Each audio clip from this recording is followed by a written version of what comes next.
Eu queria deixar um insight para você que é empresário, que acha que isso aqui faz sentido e quer aplicar no seu negócio. Até vou perguntar aqui para o Hernandes se ele já usou, que é o método DISC, a metodologia DISC. Ele é um teste que hoje você encontra gratuitamente. Se você está vendo esse episódio e quer receber esse link, pode deixar um comentário aqui embaixo que a gente manda genuinamente o link para você. Ele é um teste de múltipla escolha que você preenche, você passa para o seu candidato ou já colaborador preencher, e ele vai dar perfis de comportamento. E hoje, com o uso da inteligência artificial, fica muito fácil de você fazer leitura. Você coloca dentro do Gemini, do GPT, faz um bom roteiro e ajuda muito a você não cometer o erro de colocar a pessoa certa no lugar errado. Porque a gente que cuida de montagem de equipe, quantas vezes a gente não já tirou um garçom bom, achando que ele ia dar um bom líder, e a gente perde o líder e não dá para recuar? Quantas vezes a gente não tirou alguém de uma posição ou mudou alguém de área? E isso hoje eu acho que tem ferramentas que ajudam bastante. Você já chegou a usar algum tipo de solução assim, de teste? Então, cara, nunca. Sempre foi no feeling mesmo, no olho. A gente sempre teve a prática lá do seguinte. Desde que a gente abriu, inclusive, até vou começar a história aqui do começo, né? Quando a gente inaugurou, eram só eu e a minha esposa. E aí demoramos 3 meses, colocamos os primeiros funcionários lá dentro, de acordo com a demanda. E a gente não tinha controle, a gente não tinha processo e a gente não tinha principalmente liderança e cultura. Então, os funcionários chegavam a hora que queria, não tinha uniforme, eu não conseguia cobrar eles porque eu não queria me indispor, eu queria ser aquele gerente, aquele dono, né? Aquele líder bonzinho para não me indispor com ninguém. E aí, chegou um belo domingo, eles faltaram, deixaram a gente na mão, só ficou eu e ela, foi um caos. No final da noite eu chorei, falei que não queria mais e desisti daquilo. Ela falou, não, hoje a gente vai mostrar que a gente não depende de funcionário, a gente vai corrigir tudo que a gente está fazendo de errado. A gente não vai colocar qualquer um aqui dentro. E aí, a gente demorou mais 15 dias, continuamos sofrendo, contratamos esse primeiro funcionário, que inclusive o nome dele é Felipe. O Felipe começou a trabalhar, eu tive uma conversa com ele. A primeira vez que eu fiz uma desconstrução do funcionário. E até hoje eu faço essa desconstrução quando ele vai entrar lá dentro. Que é o seguinte, eu falo para ele o seguinte. Aqui a gente tem alinhamento de feedback olho no olho comigo 1 vez por semana. A gente tem treinamento de equipe toda sexta-feira, que é 10 minutos. A gente faz um briefing ali de atendimento, um treinamento. Segunda-feira a gente tem outro treinamento de equipe. Para mostrar para ele que aquilo ali vai existir, não pegar ele de surpresa. Toda vez que acontecer um problema, toda vez que você errar, a gente vai ter um feedback olho no olho. A gente reconhece, ajusta e a gente cobra, que é o nosso método de hack de feedback. Então a gente reconhece onde ele está acertando, a gente ajusta e depois a gente cobra.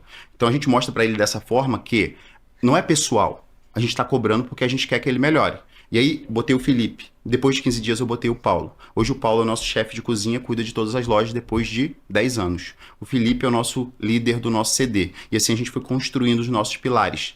Mas muito alinhado com uma cultura muito forte, deixando de ser permissivo com o que ele permitia.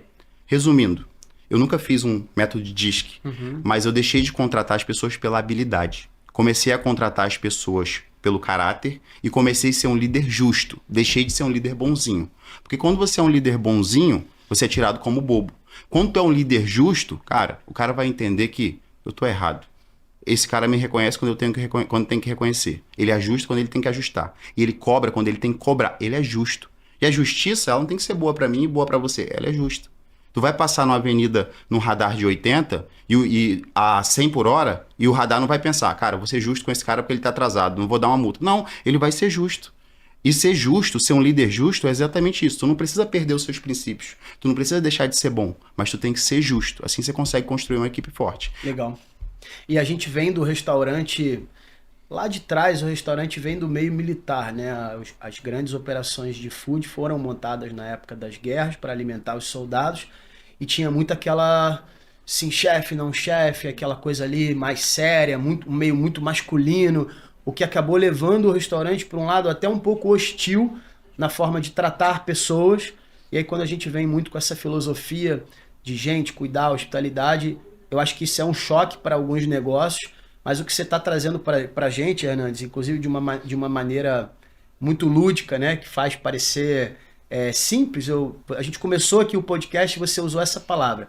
É o simples bem feito, é o básico bem feito. Só que Você percebe, você que está aqui acompanhando a gente, que tem um método por trás.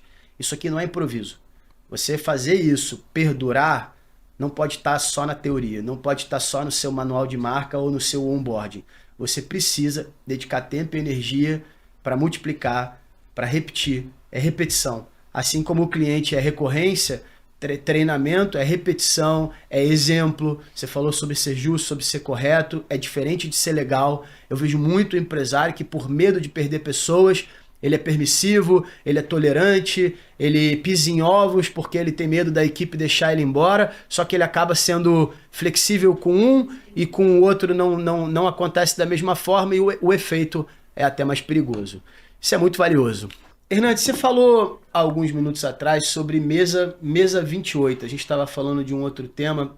Cara, me explica, eu fiquei curioso com isso. Me explica um pouco mais o que é essa mesa 28. Legal, cara, legal, boa pergunta. A gente tem essa mesa 28 lá, onde a gente senta nessa mesa toda quinta-feira e escolhe ali 3, 5 funcionários para olhar no olho dele e entender como é que tá, se ele tá gostando dali. A pergunta é exatamente essa. E aí, tá feliz?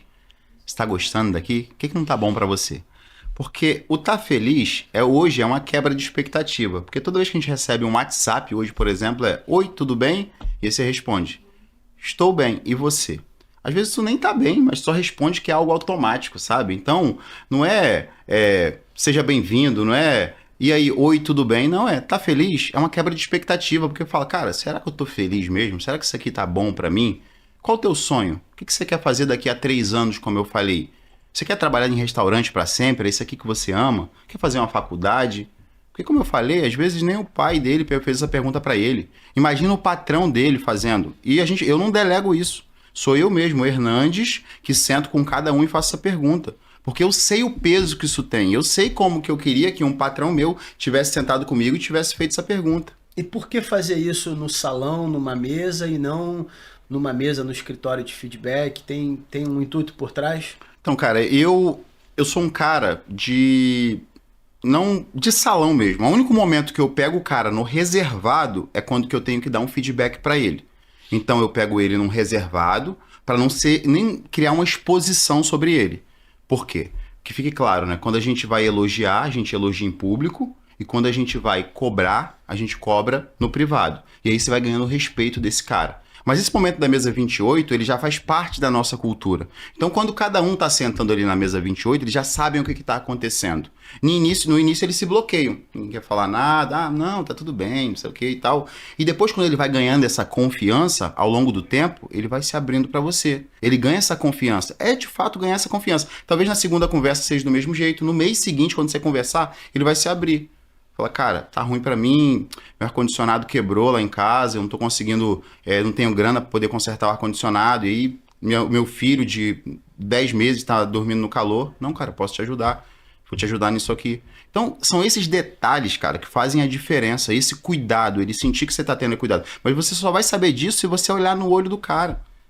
Mas as pessoas não param, porque a vida é muito corrida, a gente não dá esse tempo pra ele, e aí a gente conecta de novo com o atendimento. A gente não ouve o nosso cliente. A gente só quer ali fazer o script, tirar o pedido, ir lá, vender o mais caro, voltar, trazer ele embora e criar rotatividade. Não, é ouvir, cara. A gente fala muito, fala muito. Doa 5 minutos do teu dia pro teu colaborador. O cara fala: cara, a vida desse cara é tão corrida, ele tá aqui 5 minutos perguntando qual é o meu sonho, o que eu quero. Então o game é exatamente esse.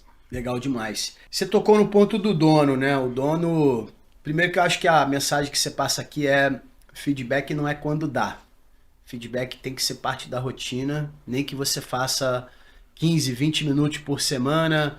O colaborador não é quando ele te procura. O feedback você tem que ir até o colaborador. No início vai ter uma resistência, até por uma cultura de mercado de não fazer no nosso segmento, né? A gente vê muito feedback quando já está ruim a relação. Deixa eu conversar com o fulano para falar que não tá bom. Mas feedback tem que ser uma rotina.